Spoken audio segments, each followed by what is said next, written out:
혈자리에 누가 묘를 씁니까 솔직히. 그렇죠. 쓰면 안 되는 거죠 아무리 명당이라고 하더라도. 근데 그들이 거기다 쓴 건 혈을 끊기 위해서이고 일반 사람들은 절대 쓰면 안 되는 묘자리고 하니까 그렇게 표현된 거죠. 안녕하세요, 선생님. 안녕하세요. 아차산 대만신 연암 정경아입니다. 반갑습니다. 네. 선생님 유튜브를 통해서 또 오랜만에 이렇게 인사 드렸는데 시청자분께 오늘은 제가 요즘 가장 화제의 영화죠. 파묘에 관해서 한번 질문을 네네. 드려볼까 하고 가져왔거든요. 저도 봤어요. 아, 보셨나요? 네네. 저도 너무 재밌게 봐서. 네네. 근데 저는 어떻게 보면 저도 일반인 입장에서 되게 궁금하고 약간 모르겠는 게 많더라고요. 그럴 수 있을 것 같아요. 네네. 네. 그래서 오늘은 그런 부분들을 선생님한테 좀 질문을 드려볼까 하고 네. 가져왔는데 괜찮으실까요? 네네. 알겠습니다. 가장 먼저 이 파묘라는 게 어떻게 보면 묘를 파낸다는 얘기잖아요. 맞아요. 그래서 거기서 묘를 파면서 어떤 사건들이 일어나는 영화인데 네네. 이 묘를 팜으로써 이런 사건 사고가 일어나는 게 현실에서도 가능한 일인가요? 당연한 일이에요. 가능한 게 아니라 당연한 일. 네.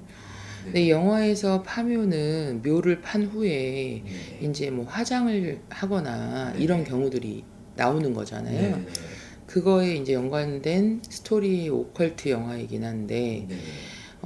우리가 묘를 판다는 것 자체를 파묘라고 표현을 하는 거고 네. 이장한다. 네. 뭐 아니면 그냥 일반적으로 묘를 관리를 못하니까 파묘를 해서 화장한다. 이런 경우들은 사실상 꽤 많아요. 꽤 많고 대신에 산소에 정말 묘자리를 쓰고 나서 되게 안 좋아서 네. 이제 그 산소가 뭔가 문제가 있는 것 같다 해서 파묘를 하시는 분들이 있죠. 확인하고자. 과거에는 그게 굉장히 많았었고요. 네. 그리고 요새는 그 파묘가 그런 이상의 징후로 인해서라기보다는 이장을 하기 위해서 아니면 산소를 관리하기가 힘들다 보니까 뭐 가족묘를 한다든지 아니면은 화장 형식으로 납골당에 모시기 위한 파묘를 좀 많이 하고 있죠. 사람들이. 알겠습니다.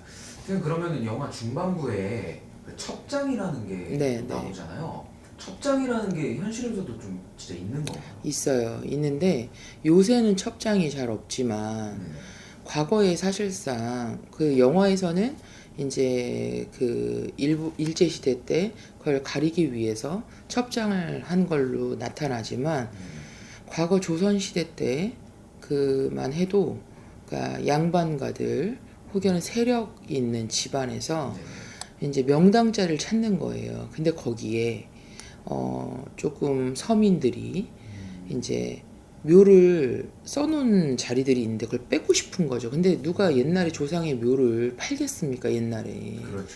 옛날엔 그게 굉장히 심한 거였잖아요. 맞습니다. 그래서 또 서민들이다 보니까 비석도 제대로 못 세우고 과거에 봉분만 이렇게 좀 표시해 놓고 했는데 거기가 명당이다 그러면 양반들이 몰래 이장을 해주고 자기가 그 자리를 사는 게 아니라 그 자리를 밀어내고 그 위에 첩장을 하는 경우들이 상당히 많았어요. 그래서 그렇다면 과연 그렇게 묘를 쓰고 나서 좋은 것인가? 네네. 안 좋은 일이 상당히 많았습니다. 첩장을 하고 난 후에 첩장 당한 집도 사실 좋지 않겠지만 첩장을 한 후에 그 집안이 가세가 몰락하거나 남의 묘자리를 뺏음으로 인해서 네네. 가세가 몰락하거나 안 좋은 일들, 사람이 죽어나가는 일들 그런 일들이 많아서 첩장에 대해서 이제 사람들이 안 되겠다 도저히 다시 묘를 옮기자 이런 얘기가 나왔을 때 그 영화에서 그 직원들이 못하겠다라고 표현하듯이 묘 잘못 건드리면 안 된다 다 죽어나간다고 하듯이 첩장 묘를 잘못 건드리면 그 이장을 하려고 하는 사람 묘 파묘를 시도하는 사람들이 진짜 싹 다 죽어나가는 경우들이 많았어요. 진짜 실제로 그런 일들이 있었고 그리고 그래서 이제 무서우니까 건드릴 수가 없는 거예요. 한 번 시도는 설마 했는데 두 번째도 세 번째도 그렇게 되니까 그 묘를 아예 건드리지 못해서 나중에는 뭐 상석도 세우지 못한 상태에서 버려진 것처럼 되는 경우들이 좀 많았죠. 네네. 알겠습니다. 그리고 또 영화 중반부에 뱀인데 이 머리가 여자 귀신처럼 네네. 되게 무서운 기괴한 그런 그렇죠. 귀기한 느낌으로 나오는데 네네. 사실 그 뱀씨는요. 네네. 거기서 이제 요괴, 악귀 뭐 약간 이런 의미로 네네. 나오지만 정확히 따진다고 하면 우리하고 문화가 다르고 결이 다른데 그건 일본의 신입니다.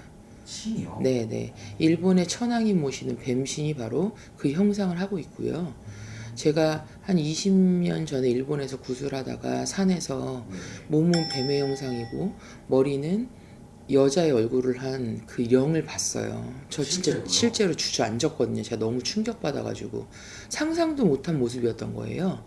제가 이 파묘 나오기 전부터 그런 얘기 많이 했었었는데 근데 알고 봤더니 이제 저도 불안하니까 그 당시에 저도 애동이었고 그래서 그 일본 분한테 제가 여쭤봤더니 그분이 저한테 진짜로 당신은 정말 대단한 선생님은 대단한 퇴마사이자 영을 가졌나 보다고 그 천황이 모시는 신이며 우리가 모시는 뱀신의 주신이고 우리나라 얘기로 따지면 호랑이 담배 피던 옛날 옛적에부터 나오는 설화와 신화에 나오는 신이라고 합니다. 네. 그럼 그 어떻게 보면은 막 요괴나 이런 게 아니라 일본 쪽에서는 일본 쪽에선 신인 거죠.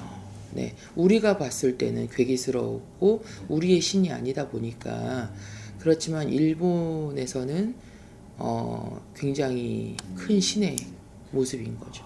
알겠습니다. 그러고 이제 또 마지막 영화 후반부에 또 그 첩장이 돼 있던 관에서 네, 네. 쇼군 네, 네, 일본 네. 귀신 같은 이게 나오잖아요. 네네 나오죠. 그것도 좀 어떤 의미인지. 근데 영화에서도 거기는 이제 정령이라고 표현하고 죽일 수 없다, 돌려보내야만 한다, 뭐 이렇게 표현을 하지만 네네. 우리나라와 비교한다면 장군 신인 거예요. 일본에서는 쇼군, 네네네. 전쟁의 신. 그래서 일본에서는 그 신을 굉장히 크게 모시고 막 신사에 모시고 막 이렇게 하죠. 네네네. 근데 이제 영화에서는 그 일본 사람들이 그 일제 시대 당시에 우리나라의 혀를 끊기 위해서 쇠못을 박았다, 말뚝 박았다 이런 얘기들 많잖아요. 네네네. 그리고 그 당시에 무당들 굉장히 무서워했답니다. 일본 사람들이 영이 있는 사람들을. 네네네. 그래서 그 자리에 이제 영원히 우리가 지배하고자 하는 욕구를 드러내는 쇼군의 관을 그쪽에다가 모셔놓고 네네. 그 쇼군을 감추기 위해서 이제 독립군들이나 이런 투사들이 그걸 없애려고 하니까 그 위에 그 매국 노인 그 사람을 첩장을 그렇죠. 하면서 얹은 거죠. 네네네. 그러니까 거기가 영화에서는 악기운의 산이다, 악산이다라고 표현하지만 그 자리가 이제 사실상 되게 좋은 범의 혈자리인데 혈자리에 누가 묘를 씁니까, 솔직히. 그렇죠. 쓰면 안 되는 거죠. 아무리 명당이라고 하더라도. 근데 그들이 거기다 쓴 건 혀를 끊기 위해서이고 일반 사람들은 절대 쓰면 안 되는 묘자리이고 하니까 그렇게 표현된 거죠. 네. 그러면 영화에 이렇게 나왔던 이 숨겨진 의미 요소들이 그쵸. 되게 많네요. 많죠. 그래서 오늘 이렇게 또 파묘 영화에 관해서 네, 제가 네. 질문을 드려봤는데 이렇게 또 자세한 내용이 있을 줄은 몰랐어요. 그래서 네. 되게 신기한 것 같고 오늘 이렇게 또 말씀해 주셔서 시청자분들도 궁금증 많이 해소되셨을 것 같아요. 그리고 저는 이번 영화 보면서 많이 알고 있던 내용들이니까 근데 네. 이제 친구가 너무 보고 싶다고 해서 같이 봤는데 무서울 것 같다고 그래서 봤는데 사람들이 너무 재밌어하는 거예요. 그래서 네.